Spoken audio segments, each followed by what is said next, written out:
शहरात अवैध हत्यारांची खरेदी, विक्री आणि गुन्हेगारी कारवायांना आळा घालण्यासाठी नाशिक पोलीस आयुक्त संदीप कर्णिक यांच्या आदेशानुसार गुन्हे शाखेने एक मोठी कारवाई केली आहे।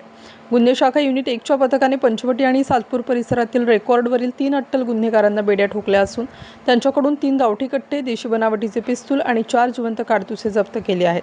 हिरावाडी त्रिकोणी बंगला परिसरात लावला सापळा। गुन्हे शाखा युनिट 1चे पोलीस अंमलदार महेश साळुंके आणि विलास चारोस्कर यांना गोपनीय माहिती मिळाली होती की हिरावाडीतील त्रिकोणी बंगला परिसरात काही संशयित तरुण गावठी कट्टा विक्री करण्यासाठी येणार आहेत। वरिष्ठ पोलीस निरीक्षक डॉक्टर अंचल मुद्गल यांच्या मार्गदर्शनाखाली पोलीस उपनिरीक्षक चेतन श्रीवंत आणि पथकाने या भागात तातडीने सापळा रचला।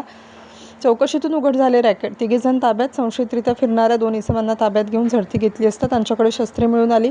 अटक करण्यात आलेल्या संशयितांची नावे खालीलप्रमाणे आहेत। आकाश चंद्रकांत काळे, वय 27 वर्ष, राहणार त्रिकोणी बंगला पंचवटी, यांच्याकडून गावठी कट्टा हस्तगत करण्यात आला। 2 गोरख सदाशिव तुपलोंडे, वय 30 वर्ष, राहणार धर्मराज कॉलनी सातपूर, याने आकाश काळेकडून कट्टा आणि कारतूस खरेदी केल्याची कबुली दिली।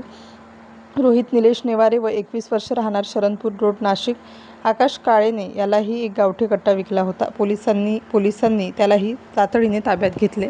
Star news bureau, Nashik. Star न्यूजसाठी मोहसिन पठाण, नाशिक।